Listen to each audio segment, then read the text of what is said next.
आकाशवाणी भोपाल से प्रस्तुत हैं प्रादेशिक समाचार।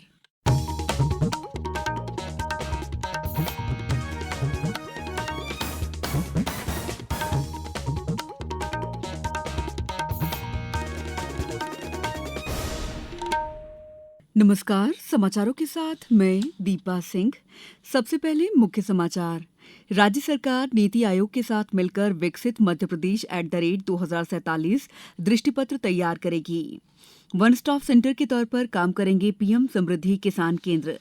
प्रदेश में विधिक सहायता सप्ताह के तहत विभिन्न कार्यक्रमों का आयोजन जारी। और लोक आस्था का महापर्व छठ आज से शुरू, प्रदेश में उत्साह के साथ तैयारियां जारी। अब समाचार विस्तार से।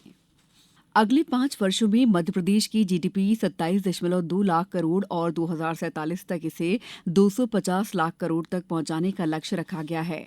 कल भोपाल में हुई नीति आयोग के सीईओ बीवीआर सुब्रमण्यम और मुख्य सचिव अनुराग जैन के बीच किक स्टार्ट मीटिंग में प्रदेश के विकास का ठोस रोड मैप तैयार करने पर चर्चा हुई।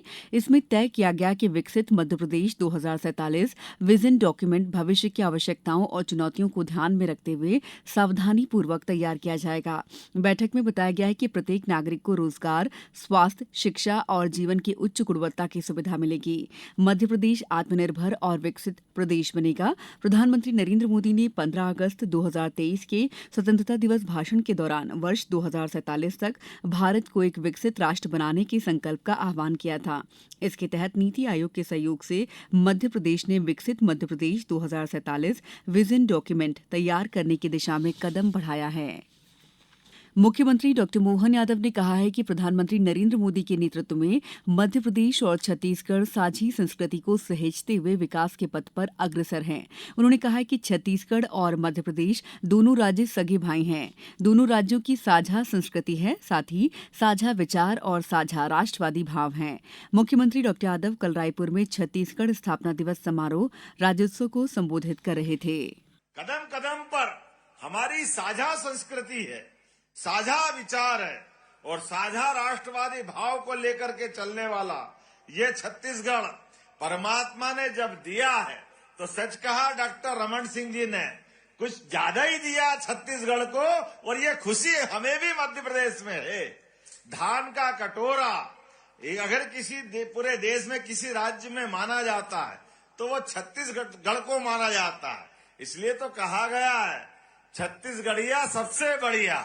ये सम्मान ऐसे हासिल नहीं हुआ है। अपने भोलेपन के लिए, अपनी गौरवशाली सांस्कृतिक विरासत को संभाले हुए वनांचल में भी और माइनिंग में भी किसी क्षेत्र में पीछे नहीं। मुख्यमंत्री डॉक्टर मोहन यादव ने कहा है कि पीएम किसान समृद्धि केंद्र वन स्टॉप सेंटर के रूप में कार्य करेंगे। इनमें खाद, बीज, कृषि उपकरण और मिट्टी परीक्षण के अतिरिक्त खेती किसानी से संबंधित अन्य जानकारियां भी उपलब्ध कराई जाएंगी। 3 सितंबर को मुख्यमंत्री ने प्रत्येक ग्राम पंचायत में पीएम किसान समृद्धि केंद्र स्थापित किए जाने के निर्देश दिए थे। केंद्र पर हेल्प डेस्क भी रहेगी। यहां से मृदा विश्लेषण और मृदा परीक्षण के आधार पर पोषक तत्वों के उपयोग की जानकारी मिलेगी। मौसम के पूर्वानुमान की जानकारी मिलेगी। केंद्र से फसल बीमा, ड्रोन, कृषि वस्तुओं की जानकारी के साथ अधिक लाभार्जन के लिए फसलों के पैटर्न के पैकेज संबंधी जानकारी भी मिलेगी। उप मुख्यमंत्री राजेंद्र शुक्ल ने सीधी में गर्भवती महिला को एम्बुलेंस सुविधा प्रदान करने में देरी के एक मामले में सख्त कार्रवाई के निर्देश दिए हैं। उन्होंने कहा कि सरकार की प्राथमिकता त्वरित और सुलभ स्वास्थ्य सेवाएं उपलब्ध कराना है। संबंधित एम्बुलेंस वाहनों की 1 माह की परिचालन राशि काटी जाएगी। साथ ही मुख्य चिकित्सा एवं स्वास्थ्य अधिकारी सीधी, सिविल सर्जन सीधी, जिला टीकाकरण अधिकारी और प्रभारी मुख्य चिकित्सा एवं स्वास्थ्य अधिकारी तथा खंड चिकित्सा अधिकारी को कारण बताओ नोटिस जारी करते हुए विभागीय जांच की जा रही है। बांधवगढ़ टाइगर रिजर्व में 6 विशेष दल बनाकर स्वस्थ हाथियों की मॉनिटरिंग की जा रही है। खितौली रेंज के बगदरा बीट में रेस्क्यू किए गए हाथी की वन्यप्राणी डॉक्टरों द्वारा लगातार नजर रखी जा रही है। अपर मुख्य वन संरक्षक वन्यजीव एल कृष्णमूर्ति ने बताया कि हाथियों के मूवमेंट क्षेत्रों से लगे गांवों में मुनादी कराई जा रही है। उन्होंने बताया कि सभी मृत हाथियों के बिसरा और पानी के नमूने IBRI जबलपुर और फॉरेंसिक विज्ञान प्रयोगशाला सागर भेजे जा चुके हैं। रिपोर्ट आने के बाद ही हाथियों की मृत्यु के कारणों का पता लग सकेगा। शासन के निर्णय के अनुसार SIT STSF की टीमें हाथियों की मृत्यु के मामले के सभी संभावित पहलुओं पर लगातार जांच कर रही हैं। समाचारों में वक्त है ब्रेक का। ये समाचार आप आकाशवाणी मध्य प्रदेश से सुन रहे हैं। ये समाचार बुलेटिन YouTube पर Madhya Pradesh news All India Radio channel पर और फेसबुक साथ ही एक्स प्लेटफॉर्म पर AIR न्यूज भोपाल पर सुने जा सकते हैं। इसके अलावा आप हमारी वेबसाइट newsonair.gov.in पर अथवा न्यूज ऑन AIR ऐप पर भी समाचार सुन सकते हैं। ब्रेक के बाद समाचारों में आपका एक बार फिर स्वागत है।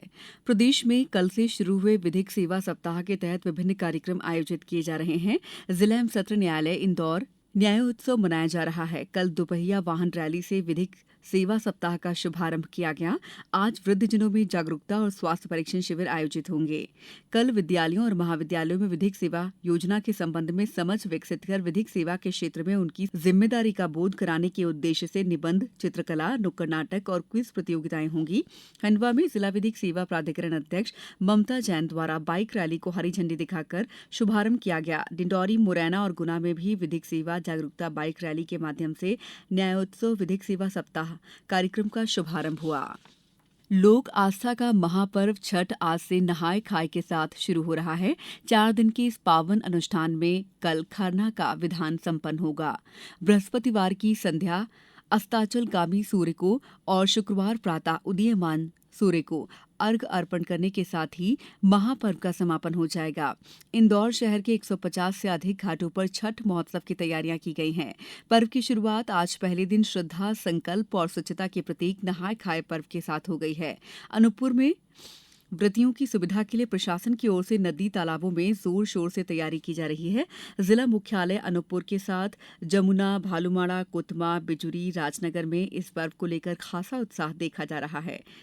कोयलांचल क्षेत्र डूमरकछार निकाय के अंतर्गत छठ पूजा की तैयारियां जोरों पर चल रही हैं। नगर परिषद के अध्यक्ष सुनील चौरसिया ने बताया, कोयलांचल क्षेत्र में बड़े ही हर्ष और उल्लास के साथ सूर्य षष्ठी का व्रत मनाया जा रहा है। नगर निकाय डूमर कछार में 6 सार्वजनिक स्थानों पर छठ का पर्व बड़े ही धूमधाम से मनाया जाता है। निकाय की तरफ से श्रद्धालुओं के सहयोग से निर्वाचित जनप्रतिनिधियों और कर्मचारी अधिकारियों की मदद से सभी प्रकार की तैयारियां पूर्ण कर ली गई हैं। छठ घाटों की रंग रंगाई, पुताई और जो भी वहां पे आवश्यक व्यवस्थाएं इकट्ठा करनी है सारी परिषद की ओर से इकट्ठा कर ली गई हैं।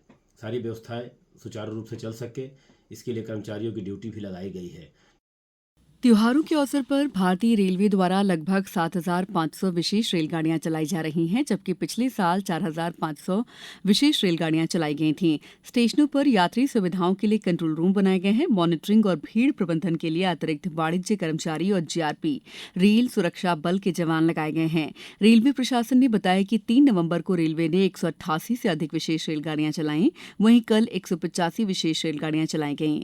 इनमें Anand Vihar, Patna express, Lokmanya Tilak, Danapur express, Pune Muzaffarpur express और 4 लोकमान्य तिलक टर्मिनल से छपरा के बीच स्पेशल ट्रेन शामिल हैं।